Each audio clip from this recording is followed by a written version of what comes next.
Assalamualaikum warahmatullahi wabarakatuh. Shalom, Om Swastiastu, Namo Buddhaya, dan salam kebajikan. Nama saya Safira Nuruzara dengan NPM 23062114433. Dalam UAS, Praktik Perencanaan Strategi Periklanan ini, saya akan membahas tentang proyek yang sudah saya tangani di dalam permagangan ini sebelumnya, dari tugas-tugas yang ada sebelumnya dalam evaluasi strategi communication project dari produk lagu Orang Biasa dengan penyanyinya Siska Saras dan Aziz Hendra. Lalu langsung kita lanjut aja. Yang pertama, overview. Di overview ini yang pertama ada client, yang dimana lagu Orang Biasa ini kan lagu kolaborasi di antara Aziz Hendra dan Siska Saras. Jadi di sini ada dua klien, Mas. Yang pertama adalah dari Sony Music Entertainment Indonesia, yaitu Aziz Hendra.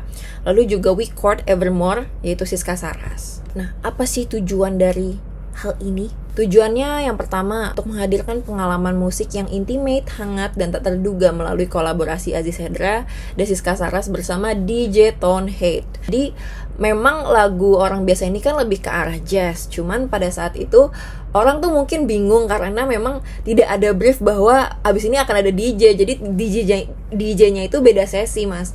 Jadi pas orang lagi jazz seru, terus tempatnya kan memang penuh pepohonan gitu ya, kebun, terus lagunya Orang Biasa itu kan jazz yang nyantai gitu. Terus tiba-tiba DJ masuk, lagu Orang Biasa jadi DJ, tapi Siska dan Aziz juga yang tetap nyanyi. Jadi di situ orang-orang yang tadinya duduk sambil ngopi, tiba-tiba maju, kepo, karena dijadiin DJ, dan dia juga mainin beberapa lagu DJ yang lain. Memang ini konsepnya anti mainstream. Yang kedua, menghadirkan eksperimen untuk audiens dengan membuat merchandise sebagai bentuk pengalaman untuk romantisasi yang sederhana dari lagu Orang Biasa. Jadi memang ada dua merchandise. Yang pertama itu kaos, yang dimana nanti kaos tersebut diberikan sama cat art liriknya, kaos polos merchandise.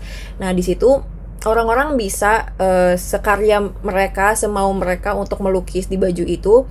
Hanya pada saat itu tuh saya melihat banyak yang saling lukis sendiri, sampai akhirnya saya mancing salah satu audiens untuk mereka pacaran, terus coba kalian taruh di tangan, terus saling peluk, dan ternyata yang lain juga ikutan. Jadi saya merasa membawa suatu kayak ini juga gak mesti berdua harus saling ngelukis gitu, tapi ternyata bisa sambil di baju tuh ada bekas tangan cat pelukannya kayak gitu kan. Jadi menurut saya itu jadi lebih seru karena juga dilihat sama yang lain, jadi yang lain pada ikutan. Yang kedua, scented candle kit yang bertema setiap cinta memilih aromanya. Jadi memang karena konsep ini tentang orang biasa, di situ ada beberapa pilihan scented candle. Jadi ada yang woody, ada juga yang fresh, ada juga yang floral, ada juga yang kalem, light. Jadi memang itu sesuai dengan selera aroma masing-masing dengan temanya ya Orang Biasa ini, kesederhanaan ini gitu. Yang ketiga, tujuannya menghidupkan kembali genre jazz di saat genre hipdut mendominasi pasar. Jadi memang kalau misalnya kita lihat di pasaran saat ini di Indonesia itu hipdut lagi benar-benar mendominasi pasar. Namun kan pasti tidak semua orang pasarnya hanya di hipdut gitu kan. Jadi di sini tuh Aziz dan Siska dengan dua genre yang berbeda. Aziz tidak pernah membawakan jazz, Siska juga tidak pernah tiba-tiba collab terus membawa lagu jazz. Jadi ini diharapkan dapat menghidupkan kembali genre jazz yang lagi didominasi nih sama hipdut. Lalu ada target audience. Target audience dari produk lagu Orang Biasa ini merupakan laki-laki dan perempuan berumur 17-27, mayoritas Gen Z yang merupakan fans dari Siska Saras dan Aziz Hendra, yaitu Astors dan Siska Nation, berdomisili di Jabodetabek untuk offline event dan kota-kota besar lainnya untuk online event.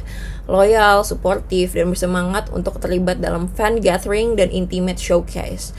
Aktif di media sosial terutama TikTok dan Instagram. Yang saya dapat risetnya adalah 17-27 dan mayoritas Gen Z, karena sebelum rilis party ini terjadi, Aziz dan Siska itu sering mendapat jadwal bareng untuk ke school prize, school fest, yang dimana itu semacam mini concert ke sekolah-sekolah gitu, dan mereka tuh dikasih brief untuk menyanyikan lagu Orang Biasa yang saat itu masih belum merilis. Di sana ternyata memang lagu Orang Biasa ini yang disangka kita lagunya kan jazz ya, mungkin arahnya lebih ke yang adult to adult gitu, tapi ternyata Gen Z juga pada suka. Jadi saat itu tuh pas di Tanah Tap Ampera, 3 audience ini bisa dibilang datang semua, baik yang Gen Z, yang adult, dan yang milenial akhir itu datang semua dan enjoy performance-nya banget. Jadi saya bisa bilang ini kategorinya target audiens mereka tuh orang-orang ini gitu, dari range 17 sampai 27 tahun.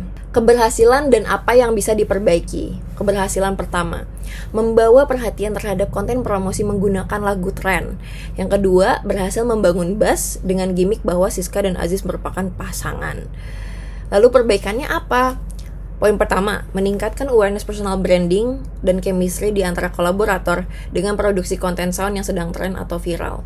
Jadi ya, memang di keberhasilan sebelah sini, itu ada sebuah footage foto yang dimana itu kontennya Aziz dengan Siska yang saya sendiri yang membuat. Jadi pada saat itu, saya sedikit membantah, bukan membantah sih, lebih ke kritik atasan saya. Jadi saat itu, atasan saya tuh minta untuk dibuatkan satu konten, 2 atau 1 konten yang menggunakan lagu orang biasa. Tapi saya melihat di konten-konten sebelumnya sudah diupload, itu banyak konten orang biasa 1 atau 2 itu yang nggak naik gitu viewsnya, yang memakai lagu orang biasa.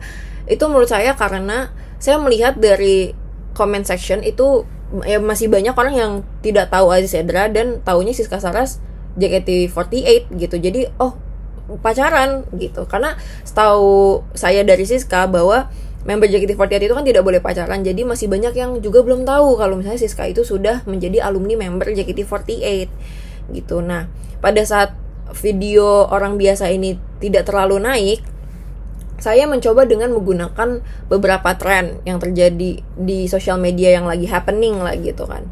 Ada 2 dan konten yang ini naik karena hanya ini kebetulan yang diupload.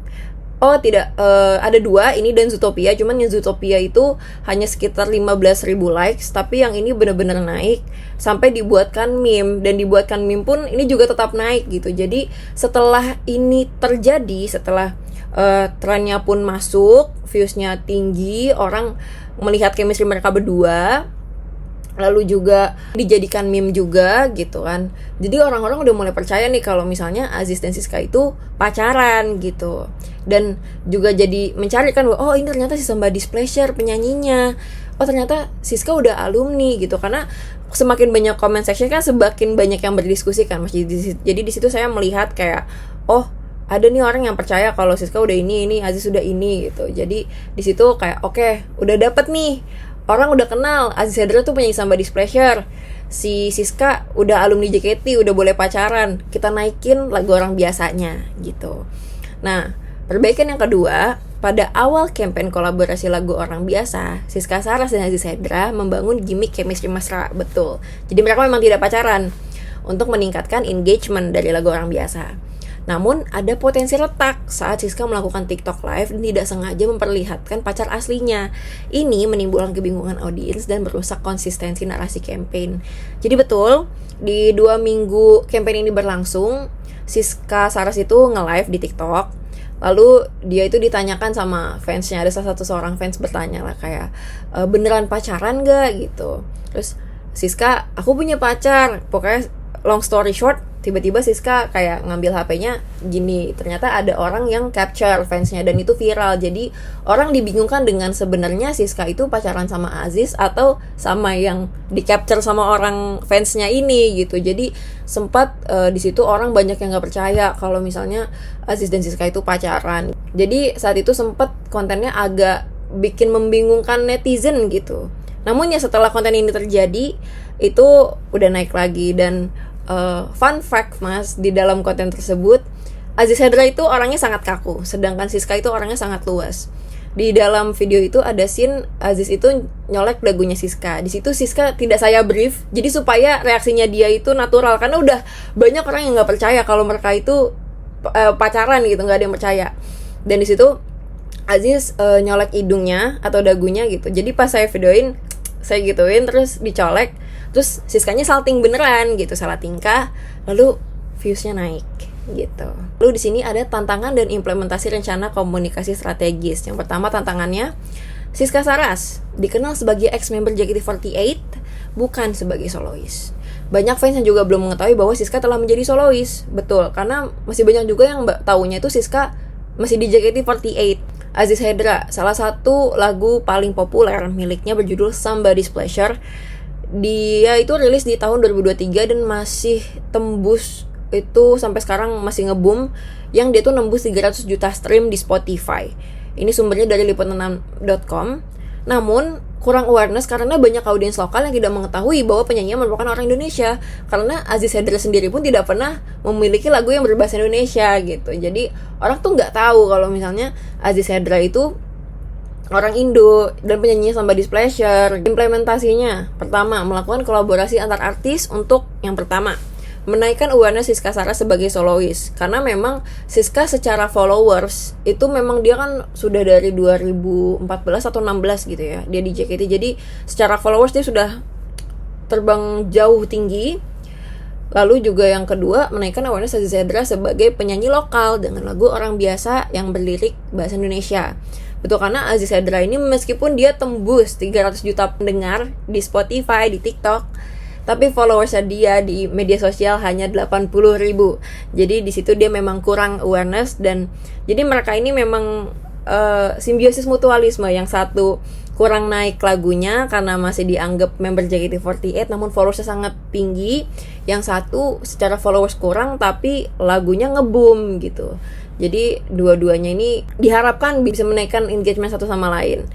Yang kedua, menghidupkan kembali jazz sebagai alternatif segar bagi Gen Z dan milenial di tengah genre hipdut yang mendominasi musik Indonesia. Next, kesimpulan.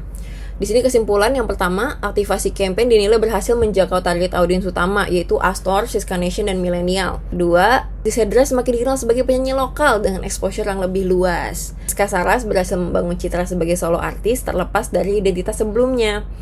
Chemistry yang dibangun antara Aziz Hendra dan Siska Saras menciptakan branding sebagai couple beda agama yang memicu perbincangan publik dan meningkatkan buzz. Jadi itu sebenarnya di luar plan dan di luar campaign ini sih, tapi ternyata itu keberhasilan, salah satu bentuk keberhasilan, tapi mungkin nggak saya cantumin karena memang di luar plan, dimana akhirnya setelah banyak diskusi itu kalau ini emang Siska pacaran sama Aziz apa gitu-gitu, mereka akhirnya mengetahui bahwa Aziz dan Siska ini dua-duanya sama kuat agamanya, namun mereka beda agama. Dan semenjak itu kita juga bikin konten kayak pas mereka sebelum makan, yang satu doa dengan cara agama Katolik, yang satu doa dengan cara agama Islam gitu. Jadi di situ Siska dan Aziz itu dikenal sebagai couple mangu, couple beda agama gitu. Jadi akhirnya banyak bahas yang meningkatkan buzz banget dan menuai perbincangan publik netizen di dalam comment section. Lalu yang selanjutnya, konten promosi berjalan efektif hingga viral dan berkembang menjadi meme di media sosial. Lalu pencapaian KPI tidak dapat dievaluasi secara kuantitatif karena tidak terdapat data atau target KPI yang disampaikan secara spesifik. Betul, jadi memang saya itu kan dari tim konten sendiri, Mas. Saya tuh sempat minta untuk KPI dari kampanye Siska Saras dan Aziz orang biasa ini, namun tidak diberi karena saya tidak mendapatkan izin untuk bisa mendapatkan datanya gitu. Jadi saya secara spesifik pun juga tidak bisa memberikan hasil dari KPI-nya berapa gitu. Tapi dari sekian ini merupakan kesimpulan yang bisa saya dapatkan. Saya mohon maaf karena tidak bisa menunjukkan KPI. Namun dari beberapa views, saya bisa melihat bahwa konten ini ada yang naik, ada yang tidak, tapi dominannya naik semua gitu. Jadi ini campaign bisa dikatakan berhasil. Itu saja, sekian dari saya, Safira Nurzara. Apabila ada kesalahan kata saya memohon maaf. Wassalamualaikum warahmatullahi wabarakatuh.